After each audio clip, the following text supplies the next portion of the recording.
Morning বন্ধুরা, কেমন আছো সবাই? আশা করি সবাই ভালো আছো আর আমি অনেক ভালো আছি তোমাদের ভালোবাসায়। যদিও বা মনের দিক থেকে ভালো থাকলে এখন শারীরিক প্রবলেম অনেক দেখা দেয় প্রেগনেন্সির সময়। তোমরা সবাই জানো, যারা যারা মানে মা হতে চলেছো তারা অবশ্যই ফেস করছো যে এখন মা হওয়াটা মুখের কথা না, না। এখন বুঝি অনেক, যখন অনেক প্রবলেমের ফেস করতে হয় আমাকে, তখনই বুঝি।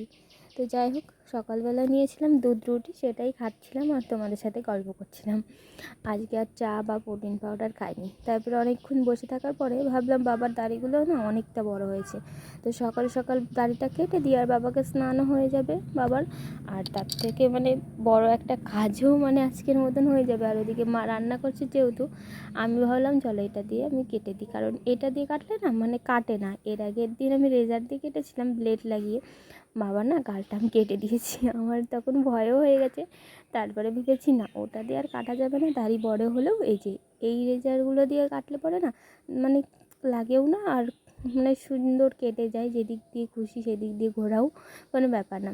যেহেতু বাবার দাড়িতে একটু উল্টো পাল্টা আছে, এদিকে টান দিলে ওদিক দিয়ে কেটে যাচ্ছিলো, কি বলবো কেমন যেন হচ্ছিল। আর আমি তো অভ্যাস নেই এর জন্য, যেহেতু বাবার এখন শরীর খারাপের জন্য আমি কেটে দিচ্ছিলাম। এর আগে দিদিও 2-3 দিন কেটে দিয়েছিল বাবাকে দাড়ি, তো আজকে ভাবলাম আমি কেটে দিই। আর আমি একটু পাকা মোটা একটু বেশিই জানি।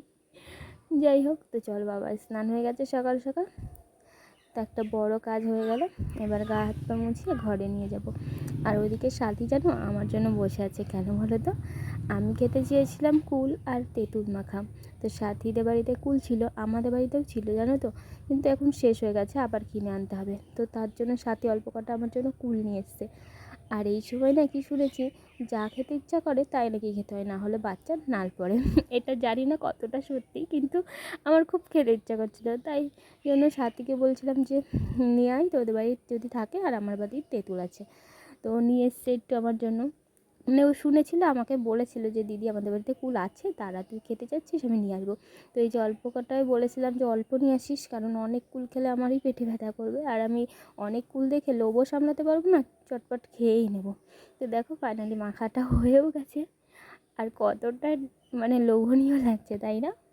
খাচ্ছিলাম তো তখন এত একটা ফ্লেভার আসছিলো, কাঁচা লঙ্কার কি বলবো, জিভে পুরো জল চলে এসেছিলো। এই যে সাথী আর আমি এখন খাচ্ছি।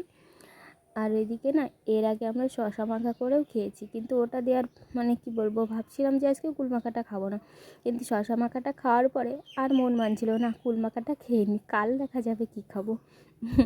তো যাই হোক, এখন খুব টেস্টি করে খাচ্ছি। আর সত্যি কথা, কুল আর তেঁতুল অনেক দিন পরে খাচ্ছি, তো আর এই আনটাইমে কুল খাচ্ছি, এতটা ভালো লাগছিলো কি বলবো। যেহেতু এখন তো কাঁচা কুল পাওয়া যাবে না, আর ভাগ্যিস এই কটা কুল ছিল, আমাদেরও কুল ছিল, ওগুলো শেষ হয়ে গেছে, আবার আনতে হবে। জানো তো বাজারে এখন শুকনো কুল যেন বিক্রি হয়, খুব ভাল লাগে যে যখন ইচ্ছা হবে তখন তাহলে খেতে পারবো বলো। তো চলো, দেখতে দেখতে সন্ধ্যা হয়ে গেল। সেই কুল মাখা খেয়ে একটু ঘুমিয়ে পড়েছিলাম, স্নান টান করে। পেটের ভিতরে ব্যথা করছিলো, কারণ ওই 3টে লঙ্কা খেয়েই একটু কেমন যেন লাগছিলো।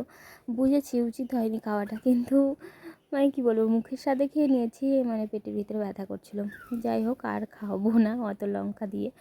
তো এই যে সন্ধ্যাবেলায় মা এনে দিয়েছে আমাকে ভুট্টা, আর ভুট্টা খেতে যে আমার কী ভালো লাগে। আর মাও বাজারে গেলে মনে করে ঠিক আনবেই, যদিও বা বাজারের দিনই এটা পাওয়া যায়। আর আমার তো ভীষণ ভালো লাগে। আর ভুট্টাটা দেখো কতটা বড় ছিল, আমি তো কামড়াতেই পারছিলাম না হাঁ করে। তো যাই হোক, এখন আমি একটু মাকে একটু হেল্প করতে আসলাম, যদিও বা করি না, ওই একটু আটাটা মেখে দিলাম।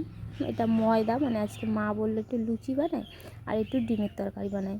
আমি বললাম বাহ, ভালোই হবে। কারণ ডিমের তরকারি দিয়ে আর মাংস দিয়ে লুচি খেতে কিন্তু আমার ভীষণ ভালো লাগে। মিষ্টি জিনিসের থেকে ঝাল ঝাল যে কোনো একটা আলুর তরকারি দিলে পরেও আমার খুব ভালো লাগে লুচিতে খেতে।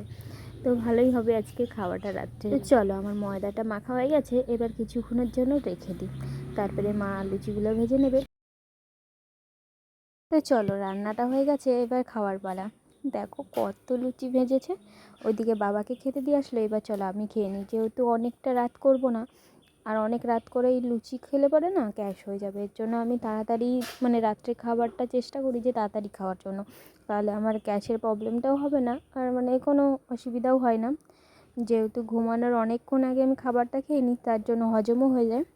তো 3টে লুচি নিলাম, আর পরে লাগলে পরে নেব।